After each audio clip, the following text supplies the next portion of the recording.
Relationships aren't always sunshine and rainbows. Just like in nature, you can't have rainbows without a little rain. Journey with us Shani Goodson and Dr. Sundiata as we share stories and insights about our thriving, unconventional love life and our unique take on relationships and consensual non-monogamy.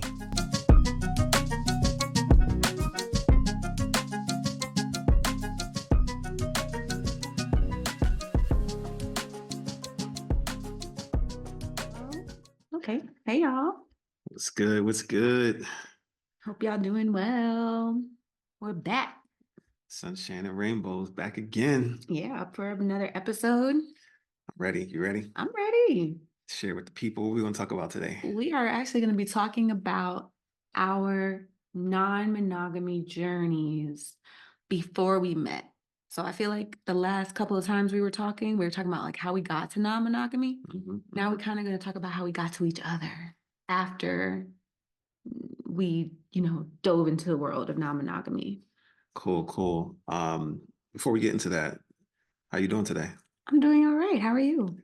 I'm doing fairly well. I'm enjoying some coffee out of my Amsterdam mug here that I got when I traveled to Amsterdam for the first time.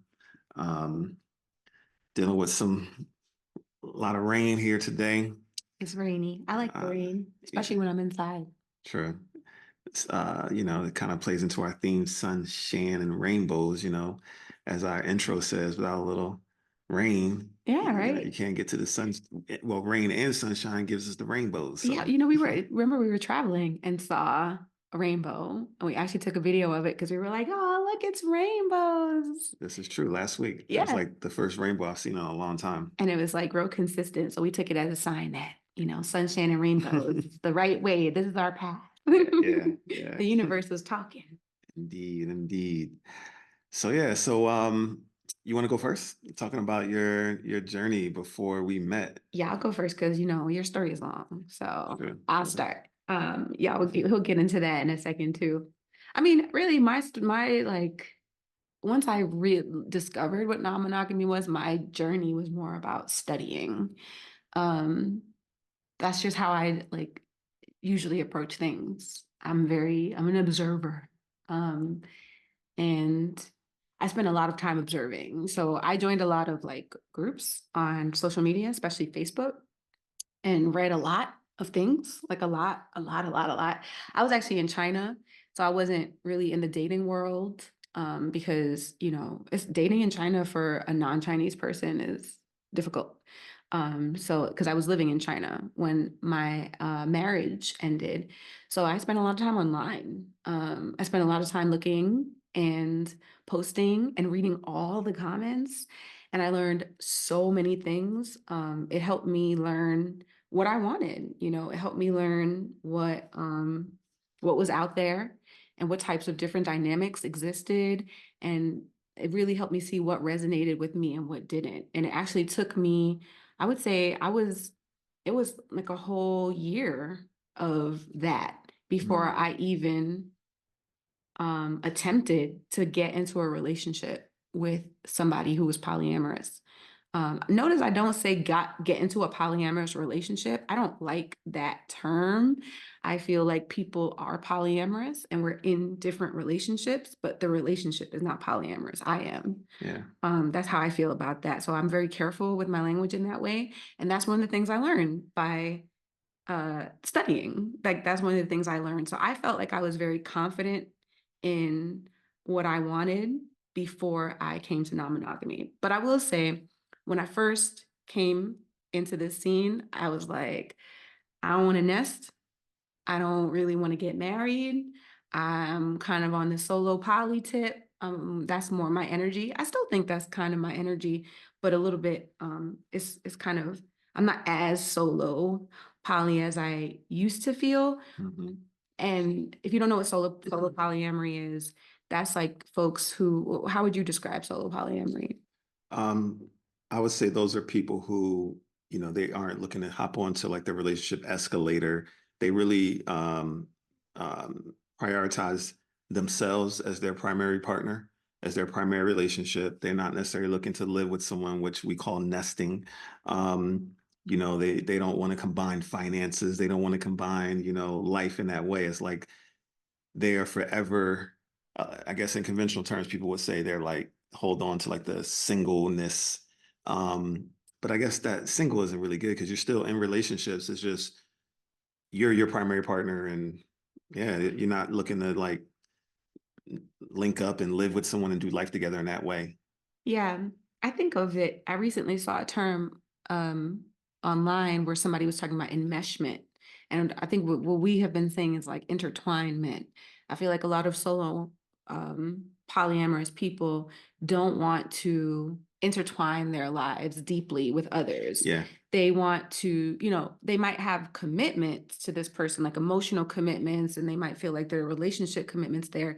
But as far as like living together and merging finances and intertwining your lives and enmeshing your lives, I don't feel like solo poly people really want to do that. And that was my energy when I first came And in. that's gonna be a whole show, so let's not get too deep into it. True. We're gonna be talking about all We're those gonna give you things. those definitions later. But I kind of came in originally, like when I first got out of my marriage, I was like, all right, maybe I want to get married again. But as I observed, I was like, nah, I don't want to get married anymore. I don't want to get married. I don't want to cohabitate. And that has changed, because I think we mentioned it before, but we're moving in together soon, actually. By the time this episode drops, hopefully we already will be in that cohabitating situation. And that came about because of the alignments that I found in our relationship. I will say I was in a relationship when Sunjata and I met, and that taught me a lot. It taught me about what I feel about relationship titles and how I feel that relationship titles are kind of attached to expectations that I don't necessarily always buy into.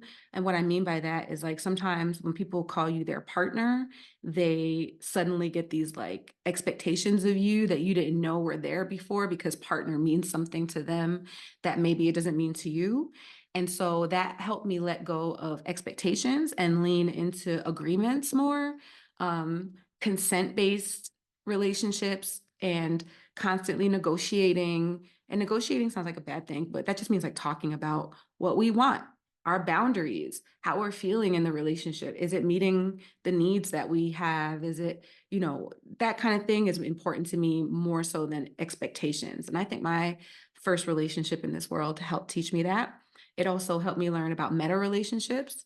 My meta relationships, a meta is your love's other relationship, another relationship that your love or your partner has. So, for example, the first person who I ever dated when I first jumped into this world had a partner. He has a partner, and that she would be my meta. She was my meta, and I loved her. Like she was the best meta ever. She was so welcoming, and to me, that kind of that made me think that that's what metas were going to be like. I had read that metas are not always like that. I told you I did some reading, and I had read that people had problems with their metas, but my first relationship was not that. So I was like, I'm about to be so lucky. My meta situation is going to be so much different than other people. So I got really excited about that. But I also learned the flip side of it because the person who I was dating also became Sunjata's meta. And there was some problems there that I wasn't necessarily expecting. So that taught me a lot also. I learned that monogamy is still conditioned in some ways for a lot of people. And it taught me what I did and didn't want. And I think that's why it was so easy to spot the alignment for me anyway. It was easy to spot the alignment with Sunjata because we'll get there later. It says how we met. But it was easy for me to spot, I think, because I had like looked around so much. Yeah.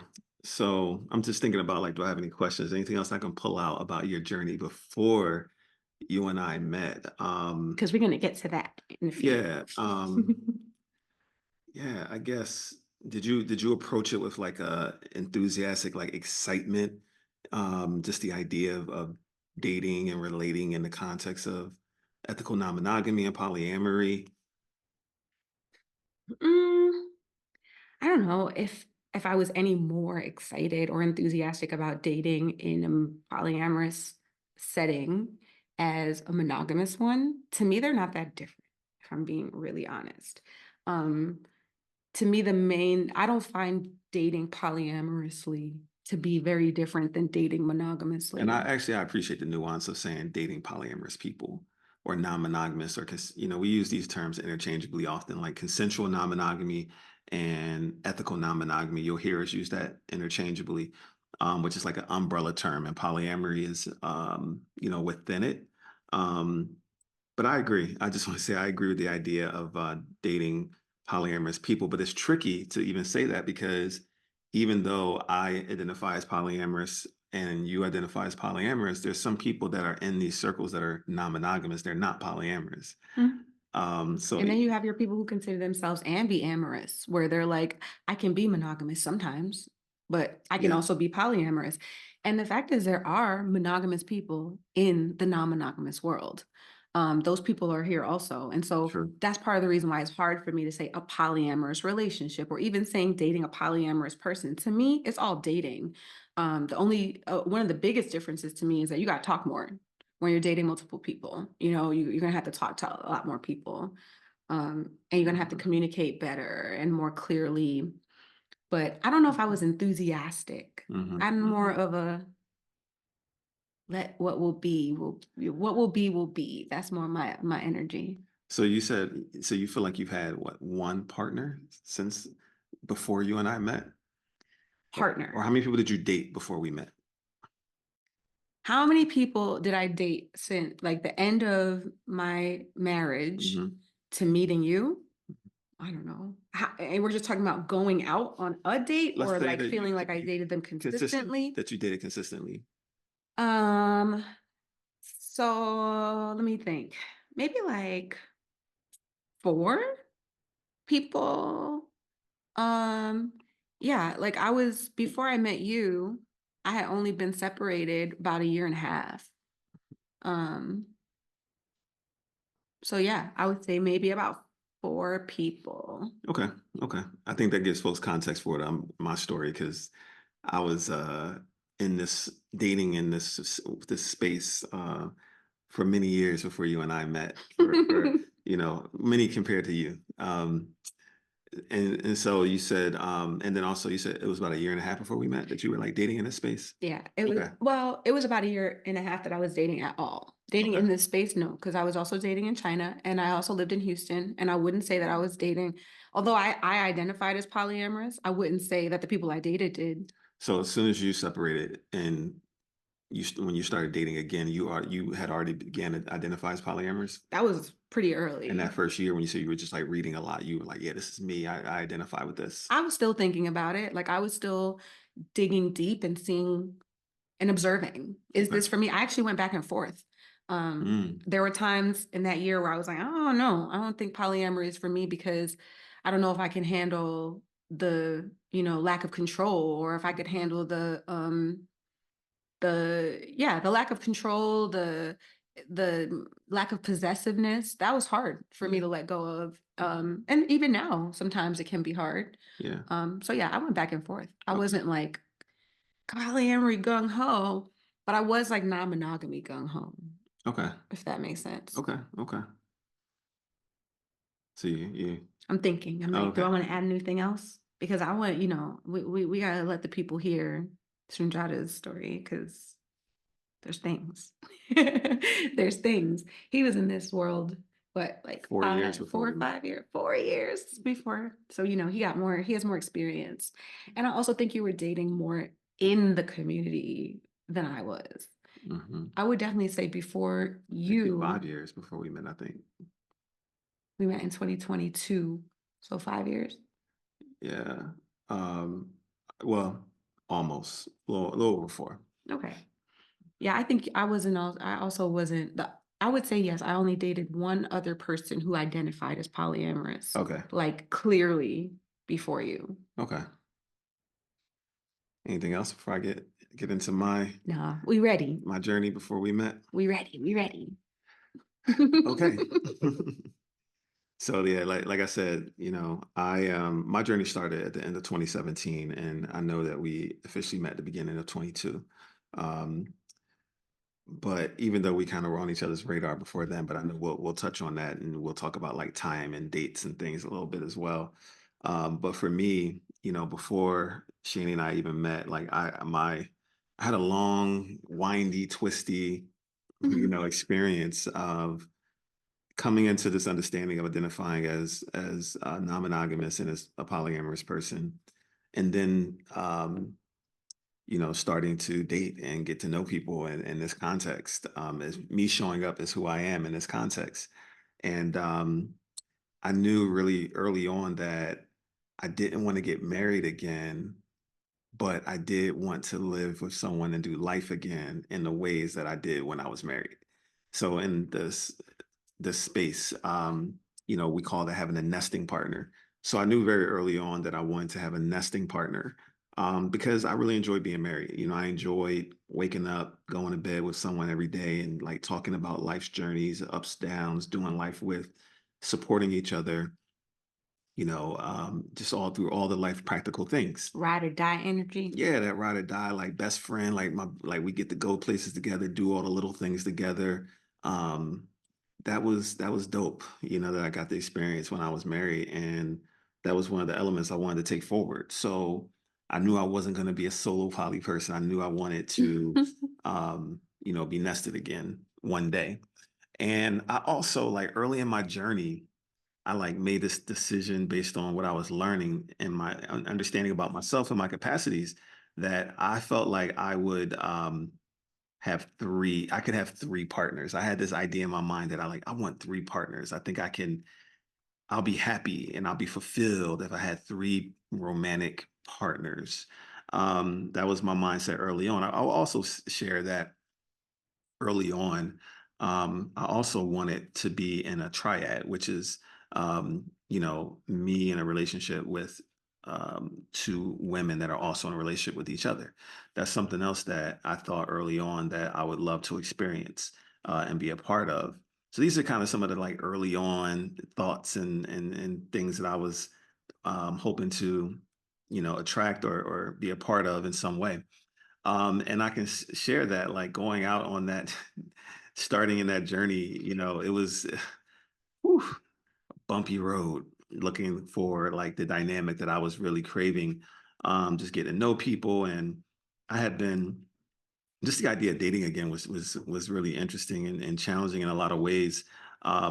Just because I had been married and in a relationship for 15 years prior to that. So like everything changed in the world, from the time that I got married to when I was then dating again. And in terms of like online dating and all these different dynamics and just the way that people go about it, and things were different. Yeah. It was a whole new world. Preach. That for me too was so surprising, and that like how much things moved to like the digital world. I agree. Mhm. That's a good one. So true. And I also was married for a long time, so I was like, this is what we doing now? I Yeah. really understand that. Yeah. And you know, the main catalyst for getting to know people was a Facebook group that I Yeah. joined. I was lucky enough to find um, a Facebook group where there was quote unquote Black and polyamorous people. Um, just randomly, I was online searching for like polyamory meetups early in my journey, and I stumbled across this group called Black and Poly, and they were having a meetup that I went to one day, and then when I was there, they told me about this Facebook group, and I joined the Facebook group, and then that Facebook group was a catalyst. It's called Poly Black and Dating, and it was a catalyst for, yeah, get them a shout out real quick. Right. It was a Love them. catalyst for um, me just like learning, but also finding my people Yeah. and not feeling alone out here. Because early in my journey, I felt alone. Hmm. I remember going to like this like a group therapy counseling type situation early on, just looking for anybody else who was polyamorous in my local area, so I didn't feel like an alien, because that's how I felt when my marriage was ending. And Hmm. I already told that story in the previous episode, so I won't get too deep. But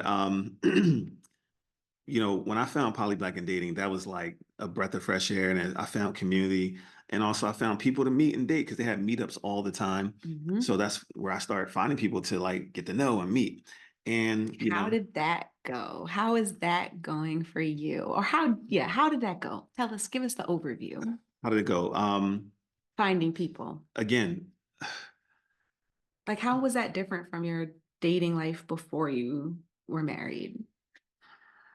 I guess before I was married, I was pretty much in college Mhm. and like just shortly, like a year or two out of college, and it was just people that I met out in the world just Right. through like hanging in my social circles, going to clubs, I was in a small town, right out of undergrad. You mean meeting them in the wild? Yeah, just meeting people in the wild, just through that whole, matriculating through life in that way, Yeah. that conventional way.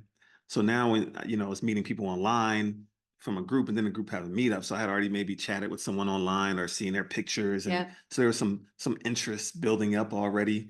And so I didn't have a problem meeting people because again, all these people were in this group and you could easily just connect with folks. People were explicit about, what they were looking for. And the group Mhm. does a great job of really like encouraging people to engage and get to know each other and what they like, what they don't like, to kind of find your people to date.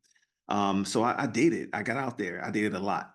Um, and I learned so much about myself. I learned so Mm. much about like what I really wanted, and that was in contrast to what I thought I wanted. Oh, talk about that. So what did you learn? Where were the discrepancies? Like, yeah, like what are some things you learned? you know, like how to communicate, what's effective, what's effective in terms of communication versus what's not. Like, what are certain expectations of me as a man in this dating world, in this non-monogamous dating world versus what's not. I learned a lot about um, like what I was attracted to and what I wasn't. And what I mean by that, this is a very nuanced thing because I came to understand that I can be attracted to someone, but not necessarily like physically or sexually attracted to someone. And Like like, energetically yeah, attracted? like energetically Yeah, I know attracted, that. like energetically attracted to people because of the way they think. Mm-hmm. There may be alignments there. Just their energy, how bubbly or like fun loving, and just like their smile and all these different things that I'm attracted to. And it's like I want to be around this person, but I may not necessarily want to take it to like a romantic context, but there's still attraction there.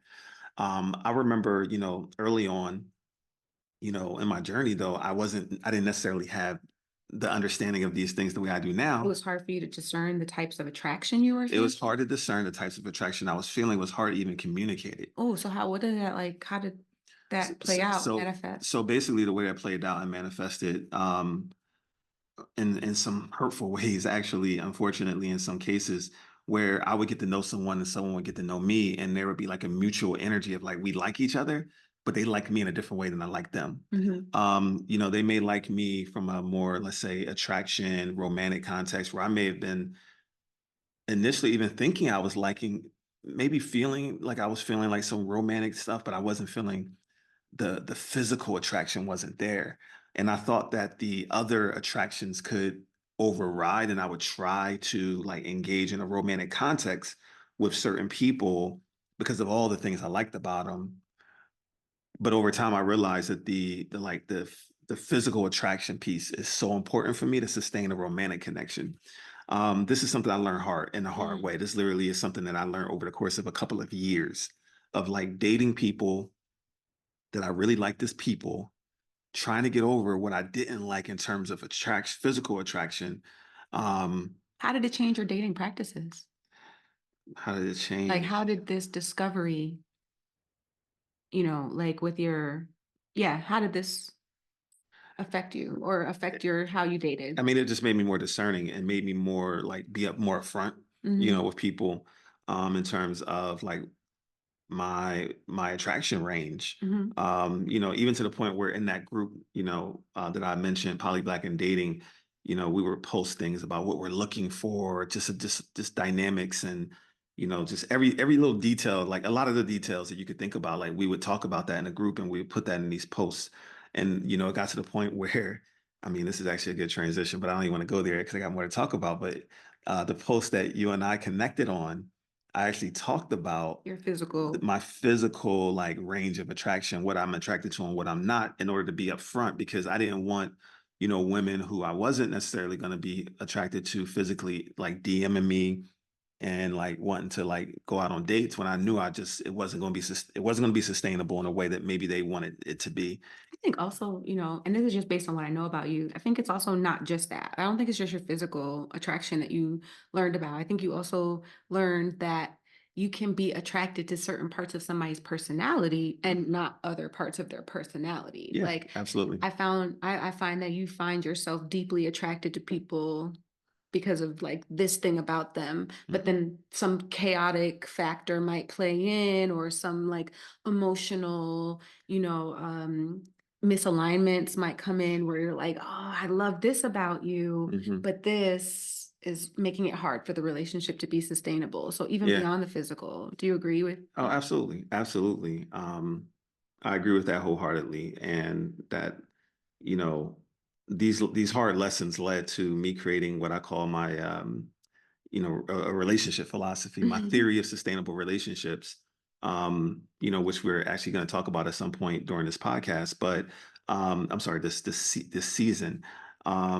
But it's like through hard lessons learned, I started to come up with words and ways to like label these different nuances. But one of the things that became a theme in my early dating journey was like I came from a very stable marriage. Like my co-parent ex-wife was very very stable, in terms of the way she lived her life. And it showed up in our relationship where things were just very orderly. And the way I'll she say managed that. her emotions as well, Yeah, and probably. the way she handled her emotions, unless she was like really, really, ticked off or triggered. Hmm. But Hmm. for the most part, things were pretty stable. Like I will always tell people like I can count on one hand how many arguments we had in 15 years of being in a relationship.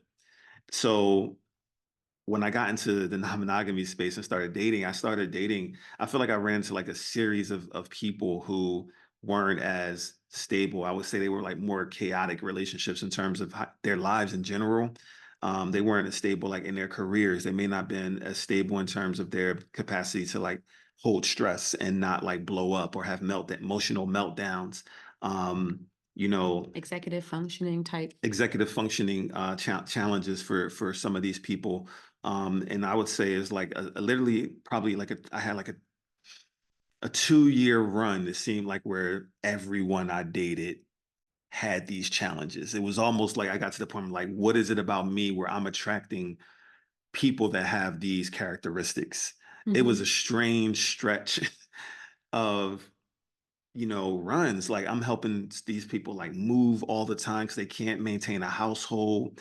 Um, Financial challenges, like just unstable in so many ways, emotional meltdowns, arguments. Like me and these people are having arguments over things that I just didn't argue about before. I came from a relationship, like I said, where I rarely argued at all. I do conflict resolution in the world, so I'm like so like argument avoidant, even though I'm not conflict avoidant. Um, but I am argument avoidant. And I just found myself in some strange situations. And it was like, what hole did I fall into that has me down this on this journey, and in this pattern? Just a reminder so you don't leave anything out, because I feel like you had some meta challenges also. Yeah. So again, we want to talk about things that I learned, or just a part of my journey, this is not easy. And you know, I was in relationship with a couple of women that were married. I found myself in relationships with a couple of women that were married on my journey, and their husbands really struggled, with my presence in their wives' lives. And in one case, I remember like this couple had been non-monogamous for, the majority of their marriage, probably like 15, 16 years before we met. However, um, the wife who I was dating had never, from her words, like been in a relationship as serious or like fell for anyone as deeply as she fell for me, and like really like start changing things in her married relationship in terms of the way she was quote unquote moving. And whoo, man, did it cause some upheaval and some challenges as they grew through that. They hit a lot of bumps, a lot of rocks. There was a couple times where I said, maybe I should just step off, give y'all some time to figure this out. Like maybe, you shouldn't be doing this right now. And it's like, yeah, I love you and I don't want our relationship to like go away, but I'm willing to step aside for a while. And this was early on when I didn't really realize that how unrealistic that is, because love is love is love. But I just wanted them to have some balance and some peace in their lives. And I felt like I was my presence was bringing some upheaval that I just didn't like seeing her go through. And then some of that came over to me as well at times where he and I had a few, misunderstandings or, some tension points that we've grown through and we grew through. But Continue to grow through. yeah, but it was stressful. It was so stressful. And I continue to, see it and view it from a place of empathy because, we all got to learn and grow through. We got to grow through. But it wasn't fun. It wasn't fun. And, it left me at a point many a days where I'm just like, why am I even doing this? Like, I wish I wasn't polyamorous. I wish I wasn't, non-monogamous in this way because monogamy was so much simpler. And then while dealing with all this, I'm still craving a nesting partner. That can I say monogamy was so much simpler. Is it that, or is it that the relationship was so much simpler? And I feel like this is why I kind of struggle with the idea of saying a polyamorous relationship versus a monogamous relationship, because I don't think that polyamorous relationships are fun, relationships with polyamorous people are fundamentally more difficult. I don't think that. I think and I think this is what you kind of been learning too, is really about alignment, whether you're polyamorous or monogamous, all of those things really boil down to alignment and, intention and values and all I that kind of appreciate I stuff. appreciate you bringing that context and nuance. That's why it's better for two people to be on a podcast than one, so someone can tease out where the complexity and nuance needs to get mentioned. Because absolutely, I know that there's plenty of people who have navigated monogamous relationships with a lot of chaos. Yeah. And And I feel like you said your monogamous relationship was the person to whom you were married was yeah, so stable and yeah, so aligned with you in so many ways yeah, that it felt easy. true.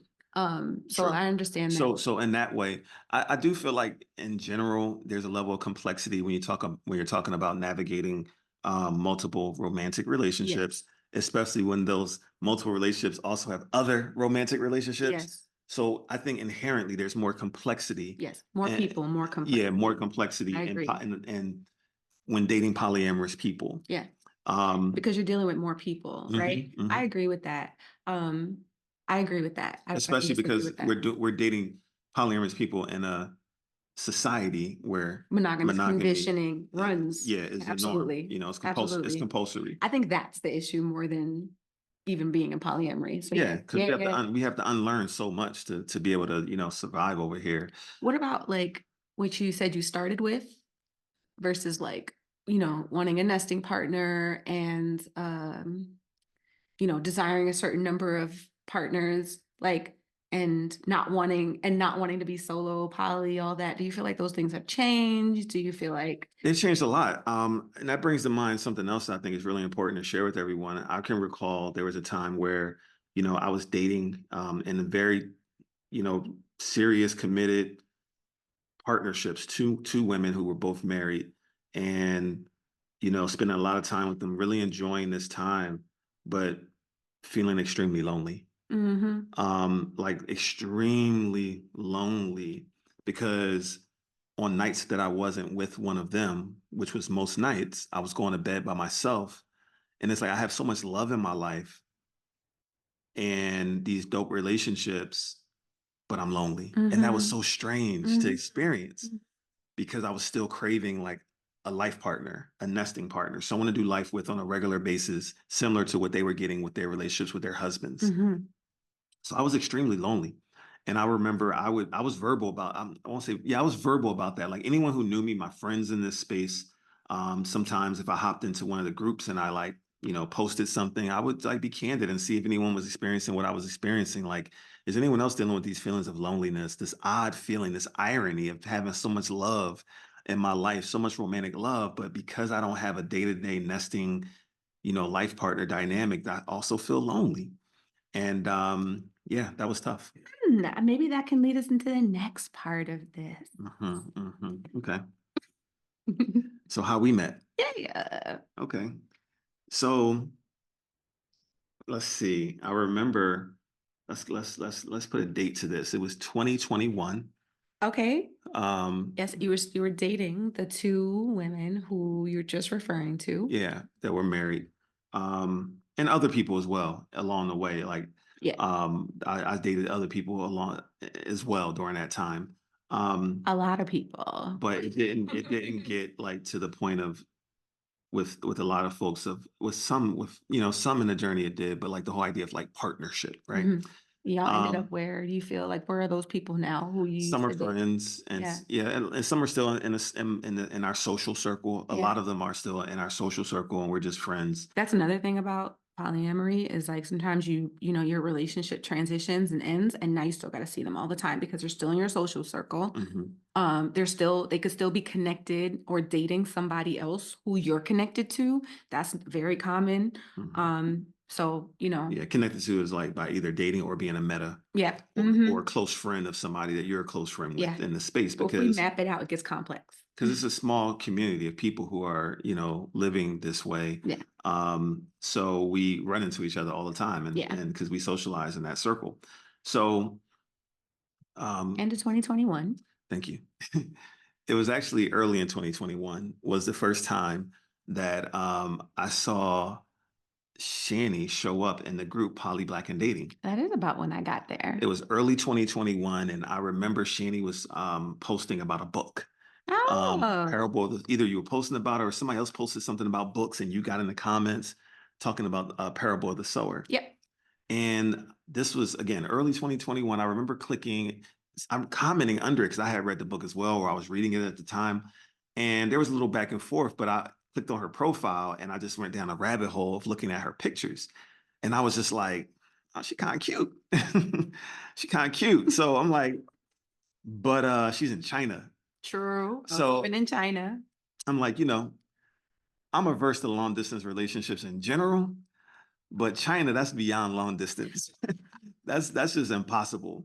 So it was like, And at the time, I wasn't planning to come back to America to live in Atlanta. I was very clear that I was planning to come back to live in Houston. I think that was also the case at the time. So you were like, who this lady? yeah, I don't at that point I didn't even know that. But yeah, so it was just, fleeting. I peeped some pics. I was like, okay, I'm liking what I'm seeing, but so I kept it moving. And then as 2021 progressed, Like, I would say later in the year, I saw again, you popped up in a group with another group member, like, hey, I'm in New York, I'm in Brooklyn or somewhere with so and so. I know who that is. Yeah, like I'm in New York. I'm like, okay, there she go. There she go again. She's in the States. Okay, she's back in the Yeah. States, a little closer. But I still at this point, I'm just like, she's just on the radar. I'll say that she's on the radar. I noticed her, and that was just that. Nothing, nothing, nothing. Nothing's really nothing. So then we get to like towards the end of the year. Right. And that's when I was dating the first person that I ever got into a relationship with who was in that space. So we were talking, he brought up the group Poly Black and Dating. This was the first person who I had really dated from that group. Although the person who you saw me with, the person who you just mentioned in New York, I was dating him too. I Mhm. forget about him often because we are what a lot of polyamorous people call comets, which Mhm. is like he lives in a town that's far away and we talk to each other pretty regularly. I would say we're friends, but we're kind of just like he's my love when we're in the same area, like when we're in the same city, that's my boo. But when we're not in the same city, we don't really, vibe like that. We're not checking in with each other every day. There's not a deep level of enmeshment in our relationship. Mhm. So he's still on the radar, actually. I still talk to him occasionally. So I'm gonna go back. I wouldn't say the person I was dating at the end of 2021 was the first person. And that's the thing about this for me. It's hard to keep track of all of this because to me, everything is a relationship, Yeah. not just, so it's really hard for me to track. You might notice that about me. I don't want to call, I don't want to label things. I don't want to call something anything because it's always in flux. Mhm. So I'm averse to those types of things. So let's Yeah. say I started dating Bob. I'm gonna call him Bob at the end of 2021, right? And Sundiata was actually dating Bob's wife. That was one of his like partners at the time. Mhm. And I posted an intro, like a reintroduction into this group because I was in Houston at the time and I just couldn't find anybody who I really wanted to date. And so I kind of posted in there, and it was his partner Partner. who came into the comments like, here are all these guys you can talk to.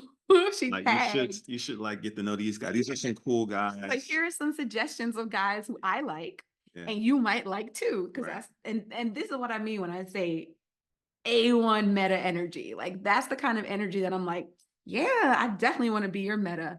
Cause that's like a lot of times you'll find that people don't want to talk about how good their relationships are because they know that other people can also get into a relationship with this person and they're like, no, I don't want to share. But the fact that she was just so open was very like attractive to me. So Sunjata was one of the guys that she tagged, and also her husband.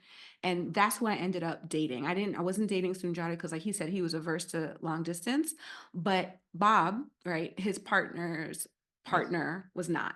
And he literally was like, I'm coming to see you like next week. He Mhm. came to Houston like the following week. And we were just, he kind of had like sweep me off my feet energy. And I think maybe because I was new and, he thought I was cute. And then we got on the phone and it just was really fun. So that's like kind of the way that Sunjata came onto my radar because they had a polycule and they added me to a chat. And then I started to see more of him. He was also on my radar because I was like, well, he's cute. I like what he posts. He doesn't post a lot of like, I like the way he posts and I like the way he looks. But when we got in that group, in that chat, I was like, oh, okay. Like he definitely piqued my interest more. And I think that I really felt like I saw early in that chat that I was interested in him. He didn't know that yet. Okay. He didn't know that yet. But like, I would say January 2022, early January 2022 is when I started to be like very interested Mm. in getting to know you. That's when we went on our first like coffee meetup. I don't even call them dates. Right. I start with meetups, getting to know you sessions with folks. But And I was living in Houston at the time. I was just here for a visit. yeah, and she came into my orbit because of dating my meta. And she dated my meta, so that's another reason I'm not going to really be aggressively trying to approach someone who's dating a meta of mine, just because of the tensions that could arise there, just depending on who the person is. But in this situation, yeah, that was uh, definitely the case. Because So after we met, though, I feel like you definitely weren't, he was not. Let's be clear. Like when we first got together, he was semi interested. When we went on that first coffee date, I was interested. it's the date. It okay, it was a date. It was a coffee date. Coffee meetup. All right. I was interested. But I think Sunjata was still like, Yeah. but I was like, no, this is going somewhere. That was definitely my thought process. She was in Houston, so my mindset was, just it was cool to, meet up, talk some one-on-one because there was some like intellectual alignments that had emerged with the books we read and just the ways that she thinks and the way I think. So it was like, yeah, I want to get to know you better because I'm cool with platonic. I have a lot of platonic friendships in this space with women. So, get to know someone else, it could be another dope platonic connection potentially. So, we had that coffee meetup, because I don't date people unless I like them. So I like to meet up with folks, talk, get to know them, feel through if any energies are emerging. When we met up, I didn't necessarily feel any energies emerging, and she was long distance. Y'all heard me say that a bunch of times. I'm long distance averse. So we engaged at that, and then you were here for that party. The He didn't party even was notice my cool. booty. Like he didn't even notice my booty first time we met. Crazy. I didn't. I've worn those jeans a bunch of times too since then. For shame, I tell you. You know what? She say that because she knows I'm a booty man. But yeah, I really did. And that's weird because now I notice it all the time. So with that first meetup, I didn't. I will say though, there was a party that weekend, for her partner at the time, my meta, she was in town for this party. So at that party, she looked really cute. And I did notice, and I think I might even said something to you about that, like you were looking cute, or maybe that was like, I don't flirt really well. So I probably flirted I think I asked if I can get her some water like 10 times at that party. That was like my way of flirting. And checking to see if I ate. Yeah, just checking, just making sure she was okay. That was like my way of flirting. So it was a little friendly flirting going on that weekend, but then she left, Yeah. and that was it in my mind. And then, I did hit you up after I left though, and I yeah, was like, it was "Ooh, still on I some like friendly you. stuff. I like the way you did this. I like gave you Okay, some compliments." true. And I don't compliment people like that. Like that's my way of flirting. But I was definitely interested. And then about 2 weeks later, Yeah, I actually decided that I was going to move to Atlanta, which was independent of like at the time it was independent of our relationship. I wasn't moving to Atlanta because I had met him. I was already not really liking Houston. And then I came to Atlanta and met a bunch of people that I was like, oh my gosh, I feel like my people might be here. And I was in a unique position where I was able to move. So he was a real estate. He had experience in real estate. So I hit him up like, hey, can you help me find a place? And later that day, he posted an introduction, a reintroduction in the group that we've been talking about, poly black and dating. I mean, that morning I asked him about helping me look for a place. And then he posted that about if you're in Atlanta or moving to Atlanta. that was I a was yeah, like, that was a part of my post. are you So talking to me? so here's my headspace at that time. This is about 2 weeks after that party Mm-hmm. that she was in town for, and it was the day after Valentine's Day. Mm-hmm. So it's February 15th, 2022. And again, I'm in this headspace of I still have yet to find a nesting partner, and I gotta keep trying. I was like, I gotta keep trying. The So eternal optimist. every once in a while, people like do reintroductions in the poly back and dating group as a way to like, if needing new people have come into the group, as a way to like gain visibility. Mm-hmm. So I was like, well, I know that I've dated a bunch of people in this space, but I haven't been able to find what I'm looking for, but someone else new may have joined. So let me just put myself out there again because I was feeling, I'm like, I really, really want to attract this nesting partner, someone to date that could potentially be a nesting partner, right? So I made that post, and one of the things I said was, if you live in Atlanta or you're moving to Atlanta, And I had just decided the day before that I was going to move to Atlanta. I was like, you talking to me? Like you're talking to me. and it was interesting because so then a bunch of people commented like, yo, they really enjoyed the way I like worded the post. I said a lot of things just to kind of really be intentional about who I was and what I was hoping to attract. And a lot of people was like, I love your post, but I'm not what you're looking for, and things. I got a lot of comments like that because I was very, again, intentional and descriptive. Mind you, I'm reading it and I'm like, check, check. Yep, I got that. Check, check. I'm like, yo, how do I apply for this position? Literally, that's what she commented on that post. How do I apply? So, mind you, at this point, we had never talked on the phone. We had text back and forth Yeah. based on some of the things she already mentioned, based on us being in that chat group together. There were some text messages leading up to us meeting in person, but we never talked on the phone. So under that post, I was like, some things must have changed.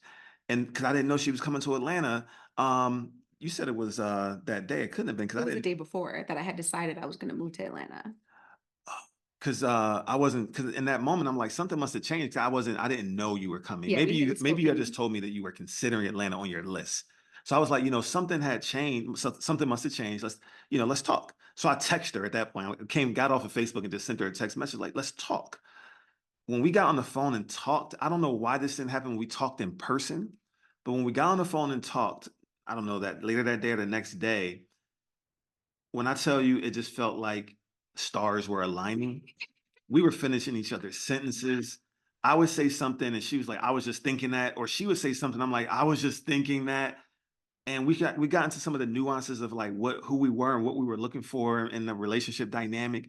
And it felt so aligned right from day one. And all the feel good, warm, fuzzy started like fuzzying. And yeah, and that's how we met and that's how it started. And she once she said she was coming to Atlanta, it just something shifted in my mind, and my mind was now open to her and the possibilities of her in ways that it hadn't been before.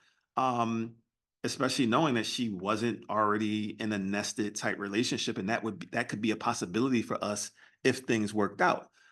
So yeah, that's how it started. And I believe what like how much a few weeks later you came to Atlanta for the first time. We talked on the phone. Well, the second time. That was the I second mean, for the time I second had time. come ever. And I was not here to see him. I was actually here to see who I was dating at the time, but we still managed to make some time to see each other, and the vibes were just there. I mean, to be fair, I really did think that. Like, I thought the vibes were gonna be there. I feel like I think when he first came into the house for that initial coffee meetup, notice I didn't say date. I was like, yep. I felt a pull then. Like, I was like, yep, I'm feeling this. Just looking at you, I was like, yep, I'm feeling this. And then we went and we talked and we had the coffee date, I mean, meetup. And it was like, yes, like he was talking about conscious parenting. He was talking about things that I was like, yep, I want that. I'm interested in that. And then he had all these other little qualities that I really liked. Like, he had like this like diplomatic, like leadership type energy, even though he tries to like, I'm not a leader. I don't want to be a leader. He's a leader. Like, he just can't even help it. And it's just very, like, he was just very attractive to me, like very. And I often think that was because I had spent so much time thinking about what I wanted, that when it appeared, I was like, oh yeah, there it is. And we got on the phone, and like he said, I think our first conversation was a FaceTime conversation. It was right after work, and I was in my car because it was a 3:30 call, I remember. And I was like, I'm gonna take it in the car before I go home. So I did it right in the school parking lot. And I was like, yep, we'll talk again. And it just felt good. I was never like, oh, we're going to be in a relationship. It was always, I know we're going to talk again. Like, this was so enjoyable. I want to do it again. It was not like, this was so enjoyable. I want to marry him. Yeah. It was like, this is so enjoyable. We got to do it again. And every time we did it, I was like, let's do it again. Like, I can't wait to like talk to you again. I can't wait to see you on FaceTime again. And that's not common for me. Deep relationships are the ones I value. I'm introverted, and so those are the ones that I don't have a lot of capacity for surface level relationships, and it just felt like home for me very early, like really, really, really early on, like magic, so magical.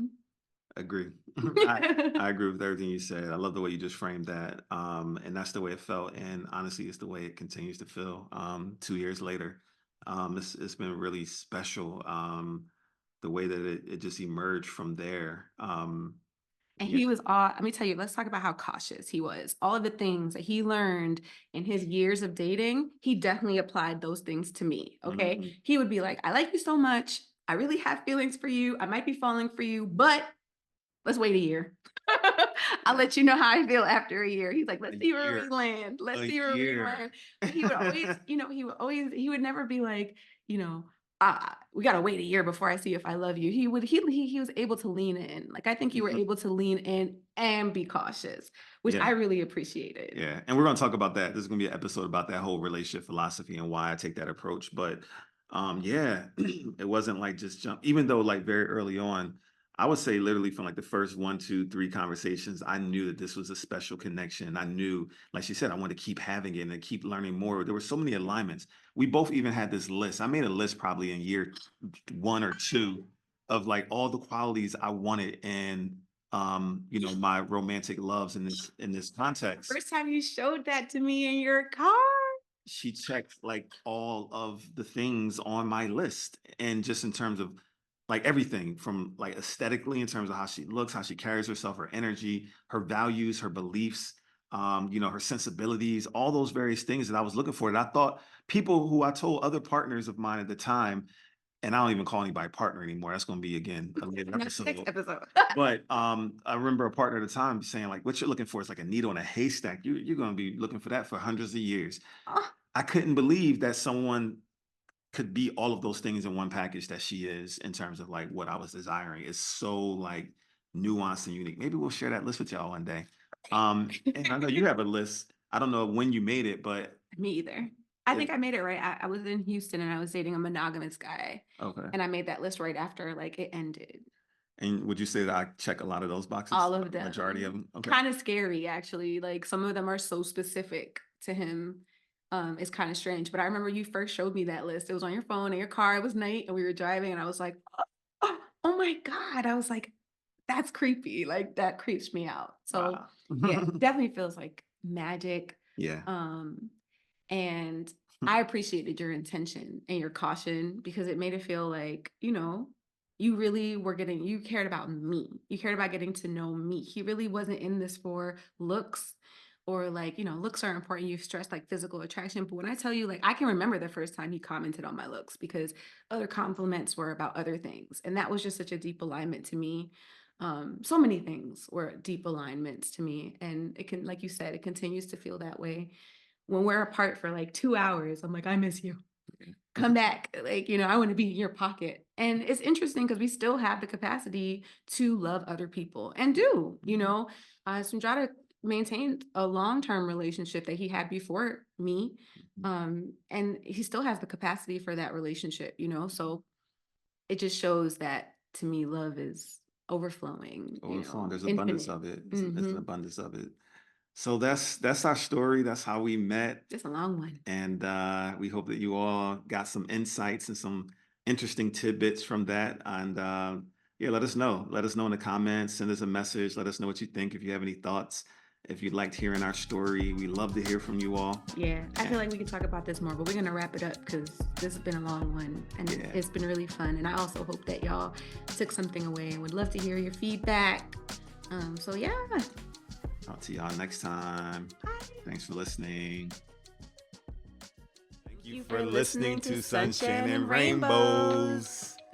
If you enjoyed the show, please show your support by liking, commenting, and sharing this episode. Please also subscribe to our media platform, Sustainable Solutions Media, and follow us on Instagram at Sustainable Solutions Media.